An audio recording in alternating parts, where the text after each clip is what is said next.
Chers candidats, bonjour à tous. Cette année, pour cette 54e édition du prix Tétinger, vous savez que Emmanuel Renaud et les chefs du comité d'organisation ont choisi le thème du bœuf. Et pour ce webinaire, nous avons proposé à Éric Berlouez, qui est ingénieur agronome, spécialiste de l'alimentation, de l'histoire de l'alimentation et de sa sociologie, d'intervenir, de nous faire un point sur le bœuf, avec une vision plus intellectuelle, bien sûr, de cet aliment, et surtout l'origine du bœuf, sa symbolique et comment il a été perçu par les hommes à travers l'histoire. Je vais lui laisser la parole et on va échanger sur le bœuf. Il va nous donner son point de vue et je vais lui poser quelques questions. Merci beaucoup pour cette invitation. Je me réjouis vraiment de participer à cette vidéo. Et puis l'angle que je vais aborder sera finalement plutôt un angle historique et symbolique et culturel autour du bœuf. Alors c'est vrai que lorsque nous achetons de la viande de bœuf, qui a cette dénomination viande de bœuf, le plus souvent en réalité c'est de la vache. Mais que l'animal, que le bovin soit un mâle ou une femelle, il a un ancêtre sauvage qui est l'auroch. Et pendant des centaines et des centaines de milliers d'années, nos ancêtres de la préhistoire, donc, eh bien, ils ont chassé cet animal, d'abord pour se nourrir. Plus tard, ils ont vu qu'ils pouvaient utiliser également la graisse pour s'éclairer, les tendons, les os, les cornes, la peau aussi, évidemment. Et puis, donc, on a un animal sauvage qui a été extrêmement chassé. Le dernier auroch sauvage a disparu en 1627 au cœur d'une forêt polonaise. Donc il y a eu la domestication de cet auroch sauvage pour en faire des bovins domestiques, mais à l'échelle de l'histoire de notre humanité, en réalité c'est extrêmement récent cette domestication de l'animal sauvage. C'était il y a 10 000 ans alors que l'homme est apparu sur la Terre il y a 2,4 millions d'années. Et donc on a cette domestication de l'auroch sauvage qui donne donc les bovins que nous connaissons aujourd'hui, que nous avons dans notre paysage. Alors pourquoi l'homme a-t-il pris la décision d'élever des bovins ? Ça reste un mystère. En fait, on ne sait pas pourquoi l'homme, un jour, s'est mis en tête d'élever, de domestiquer l'auroch sauvage dont nous parlons. On pourrait penser évidemment que c'était pour se procurer de la viande, mais en réalité, la chasse était toujours pratiquée, donc la viande n'était pas vraiment un problème. On en trouvait suffisamment. On a pensé aussi que c'était peut-être pour le lait des femelles, le lait des vaches. Or, il se trouve qu'à l'origine, les premiers éleveurs n'avaient pas la possibilité, la capacité de digérer le lait à l'âge adulte. On a pensé que c'était peut-être pour la force de traction, la puissance de l'animal. En réalité, on pense aujourd'hui que c'est plutôt peut-être pour des raisons qui peuvent être, par exemple, l'envie de dominer la nature, et notamment cet animal, l'auroch, qui est un animal qui fascinait nos ancêtres, par sa puissance, par sa taille. C'est quand même 1,80 m au garrot, c'est-à-dire beaucoup plus que nos bovins actuels.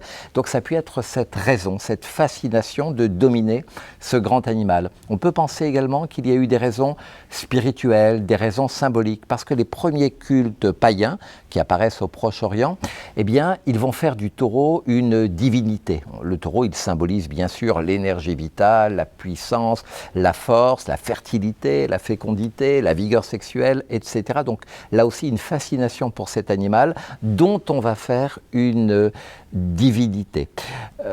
L'importance que l'on accorde au taureau, on peut la retrouver aussi, c'est assez amusant de le noter, dans l'alphabet phénicien, dont dérive notre alphabet latin, celui qu'on utilise tous les jours. Eh bien, la première lettre, comme vous le savez, c'est le A. Et le A, d'un point de vue graphique, c'est pas autre chose qu'une tête de taureau, mais qui est renversée.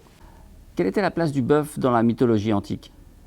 Alors on sait que les Égyptiens, ils avaient des divinités comme le taureau Apis, comme la vache Hathor. Et puis dans les mythes grecs, alors là on a beaucoup de récits qui mettent en scène ces deux animaux. Par exemple, il y a cette histoire qui raconte que Zeus, donc le chef des dieux, veut séduire une princesse, la princesse Europe, c'est son nom, et il va se métamorphoser en un magnifique taureau blanc pour la séduire. Alors, il y a un autre mythe grec qui est plus connu, celui-là, qui est le mythe du du Minotaure. Alors en 2 mots, l'histoire, c'est Pasiphae, qui est la reine de Crète, la femme du roi Minos, à qui une divinité va inspirer ce qu'on pourrait appeler un amour contre nature avec un taureau. Et de cette union va naître le Minotaure, donc qui est cet être hybride à la tête de taureau, au corps humain, et qui est dangereux et qu'on va enfermer dans un labyrinthe, le labyrinthe construit par l'architecte Dédale. Donc beaucoup de mythes montrent l'importance qui très tôt va être attachée au taureau et au bœuf. Alors quelle place le christianisme va-t-il attribuer au taureau ? Le christianisme, c'est intéressant parce que dès le début, il va rejeter le taureau justement parce que c'est un animal qui va être divinisé par les cultes païens. Par contre, en revanche, le bœuf va être valorisé par le christianisme. Le bœuf, c'est la force tranquille, le bœuf, c'est l'animal qui est calme, qui est paisible, et puis c'est aussi l'animal qui est empreint de douceur, de bonté. Enfin, vous pensez évidemment au bœuf de la crèche. Et pourtant, les évangiles ne parlent absolument pas du bœuf ni de l'âne. C'est en réalité l'iconographie chrétienne qui a voulu montrer, en représentant le bœuf, et l'âne a voulu montrer que Jésus était né de manière très humble, très très modeste, dans une mangeoire au sein d'une pauvre étable. Qui mangeait de la viande de bœuf autrefois ? D'une manière générale, la viande, quelle qu'elle soit, a été, dès la domestication d'ailleurs des animaux, a été réservée aux riches, l'apanage des riches et même l'aliment emblématique des puissants. Les pauvres n'avaient pas, ou exceptionnellement, accès à la viande. Mais contrairement à ce qu'on pourrait penser, en Europe occidentale, au Moyen-Âge par exemple, eh bien les riches, c'est-à-dire les nobles, les aristocrates, ne consommaient pas la viande de bœuf. Pourquoi ? Parce qu'ils considéraient que cette viande était trop grossière, qu'elle ne convenait pas à leur estomac qu'ils qualifiaient de délicat. Et donc ils préféraient le gros gibier et même les volailles d'élevage, mais pas la viande de bœuf qui était laissée aux rustres paysans. Ils n'en mangeaient malgré tout pas très souvent de cette viande de bœuf. Et puis, au cours du temps, ça va être quand même la viande rouge, la viande de bœuf, qui va devenir la viande la plus recherchée, la plus prisée, et donc la plus chère.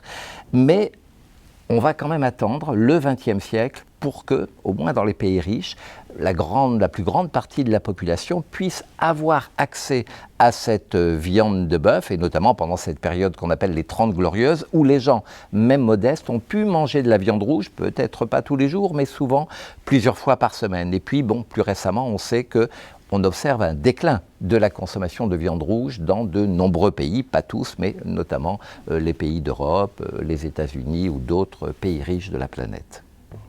Une dernière chose pour conclure ? Alors j'avais envie de rappeler, pour terminer, qu'il y a un point d'actualité finalement, c'est qu'il y a un lien étroit entre le mot vaccin et le mot vache. Alors quelle est la relation ? L'histoire est la suivante, on est à la fin du XVIIIe siècle et en Europe, il y a toujours de grandes épidémies de variole qui tuent énormément de monde. Et il y a un médecin anglais qui s'appelle Edward Jenner, qui entend parler de fermières qui traient des vaches et qui, elles, ne sont pas du tout atteintes par cette maladie très contagieuse, qui est donc la variole. Et il observe que ces femmes, ces fermières, ces paysannes, elles ont en fait une forme très atténuée d'une maladie que les vaches ont et que l'on connaît, qui s'appelle la vaccine. Et elles présentent donc ces fermières sur leurs mains qui traient les vaches, des pustules, des boutons. Et Jenner a l'idée, il comprend finalement que en n'ayant attrapé la vaccine, la maladie des vaches, eh bien ces femmes vont être en réalité immunisées contre la variole humaine, beaucoup plus grave. Il va prélever le pus de quelques boutons, il va les injecter, il va injecter ce pus dans le sang d'un enfant de 6 ans qui sera plus tard soumis au virus de la variole et qui ne sera pas atteint par cette maladie. Et il invente donc le premier vaccin qui vient donc de la vache.